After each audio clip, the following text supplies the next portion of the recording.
Welcome to the Victory Education Lounge. I'm your host, Maurice, and today we're diving into part 48 of our series, Intracellular Signaling Pathways and Insulin Resistance. Before we begin, please take a moment to like this video, subscribe to our channel, and share your thoughts or experiences in the comments below. Your engagement helps us create better content and build a supportive community. Ever wondered how our body cells communicate and process information, or why insulin resistance occurs in some individuals? Welcome to a journey through the intricate labyrinth of biochemistry that governs how our body functions at the cellular level. In the bustling city of our body, cells don't just exist. They communicate, they respond, they adapt. Much like an urban metropolis, our cells rely on complex communication networks. These are known as intracellular signaling pathways. They allow a cell to receive a message, process it, and then respond. This is essentially how cells understand what's going on in their environment and how they should react. Now imagine a typical day in the life of a cell. It's business as usual, processing signals, making decisions. But then insulin knocks on the door. Insulin's job is to tell the cell to take in glucose from the bloodstream.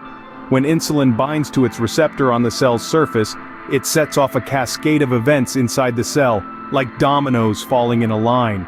This is an intracellular signaling pathway in action, transforming the external message from insulin into a response within the cell. But what happens when the cell stops listening to insulin's message? This is where insulin resistance comes into play. It's like a miscommunication in our cellular city.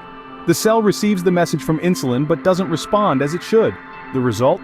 The cell doesn't take in glucose properly and blood sugar levels rise. This is a key aspect of conditions like type 2 diabetes. When we zoom into the molecular level, we find that insulin resistance is closely tied to disruptions in these signaling pathways. The dominoes stop falling as they should, and the cell's response to insulin gets impaired. This is why understanding these pathways is crucial in unraveling the mysteries of insulin resistance. So, understanding these pathways can help us unravel the mysteries of insulin resistance. So, what are these signaling pathways and how do they function? Well, let's dive into the complex world of intracellular signaling pathways. These pathways are like cellular communication networks that respond when insulin binds to its receptor, triggering a cascade of events inside the cell. First up, we have the PI3K ACT pathway. This pathway is critical for glucose uptake and metabolism. When insulin binds to its receptor, it activates the PI3K ACT pathway, which then activates a series of other proteins that help glucose enter the cell. However, in the case of insulin resistance, this pathway can become disrupted, leading to impaired glucose uptake. Next, we have the MAPK pathway, which is involved in cell growth and differentiation. This pathway is activated by a wide range of signals, including insulin. Disruption of the MAPK pathway can lead to abnormalities in cell growth and differentiation, contributing to insulin resistance. The mTOR pathway is another key player. It regulates protein synthesis and cell growth. When insulin is present, the mTOR pathway is activated, promoting cell growth and protein synthesis. But in insulin resistance, the mTOR pathway can become overactive, leading to excessive cell growth and contributing to the development of insulin resistance. Finally, let's talk about the AMPK pathway. This pathway plays a crucial role in energy metabolism and insulin sensitivity. When cellular energy levels are low, the AMPK pathway is activated, helping to restore energy balance. However, in insulin resistance, the AMPK pathway is often impaired, leading to decreased insulin sensitivity. These pathways are essential for normal insulin action, and any disruption can lead to insulin resistance. Understanding these pathways and how they can become disrupted can help us develop more effective strategies for prevention and management of insulin resistance. Now that we know the problem, how can we solve it?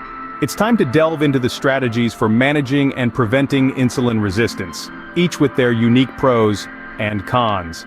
Firstly, regular exercise. This activates the AMPK pathway and improves insulin sensitivity.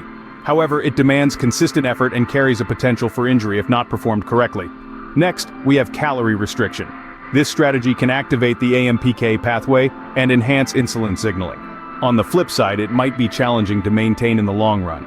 Another strategy is the consumption of omega-3 fatty acids. These may enhance the PI3K ACT signaling pathway. But bear in mind, high doses can lead to side effects and may interact with certain medications. Berberine supplementation is also a viable option. activating the AMPK pathway and potentially improving insulin sensitivity, but it can interact with certain medications, and more research is needed to fully understand its effects. Resveratrol is a compound that may activate SIRT1 and improve insulin signaling. However, human studies are limited, and the optimal dosage is still unclear. The drug metformin activates the AMPK pathway and is clinically proven to improve insulin sensitivity. But potential side effects exist, and it requires a prescription. Intermittent fasting can activate multiple beneficial signaling pathways, but it may be challenging for some people and isn't suitable for everyone. High-intensity interval training, or HIIT, effectively activates AMPK and improves insulin sensitivity. Yet, it may be too intense for some individuals and requires proper guidance.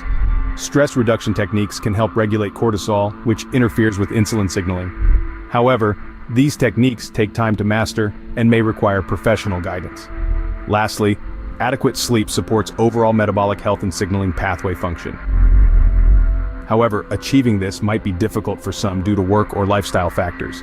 These strategies can help manage and even prevent insulin resistance, but they need to be personalized and supervised. It's essential to remember that everyone is different, and what works for one person might not be the best solution for another. It's all about finding a balance that suits your individual needs and lifestyle. It's not about quick fixes or drastic changes, but about long-term, sustainable changes that can improve your health and quality of life. So, don't be discouraged if you don't see immediate results, or if one strategy doesn't seem to work for you. Keep trying, stay persistent, and don't be afraid to seek professional advice. Remember, managing and preventing insulin resistance is a marathon, not a sprint. In the end, understanding the intracellular signaling pathways and how they contribute to insulin resistance is an essential step in developing effective strategies for prevention and management.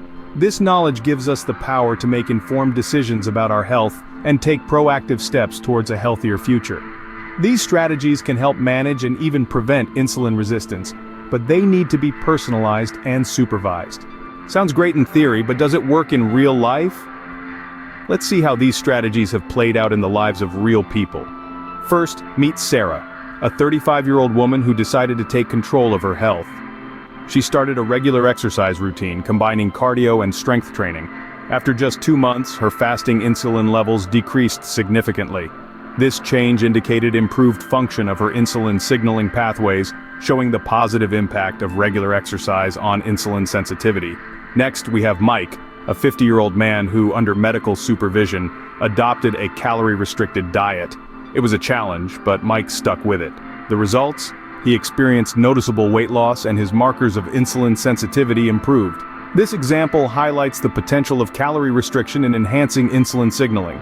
Then there's Emily, a 40-year-old woman who increased her intake of omega-3 fatty acids.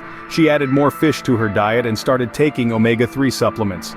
Emily's doctor noted improvements in her lipid profile and insulin sensitivity, indicating enhanced PI3K-ACT signaling. Finally, let's look at David, a 55-year-old man who began taking berberine supplements. Berberine is known to activate the AMPK pathway, and David decided to give it a try. Over time, his insulin sensitivity improved, illustrating the potential of berberine in this context. Each of these individuals took a different approach, tailored to their specific needs and circumstances. What they all have in common is the desire to improve their health and the determination to make necessary changes. They illustrate that the strategies we've discussed can work in real life, not just in theory. It's important to remember that what works for one person may not work for another. It's all about finding the approach that fits best with your lifestyle, health status, and personal preferences. Always consult with a healthcare professional before starting any new health regimen.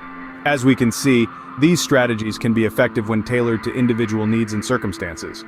We've covered a lot today, haven't we?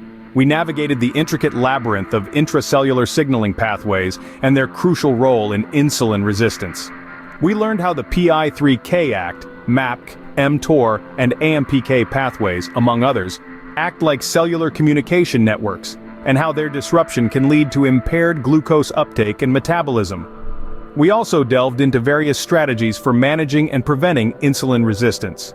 From regular exercise, calorie restriction, omega-3 fatty acids to berberine supplementation, we explored the pros and cons of each.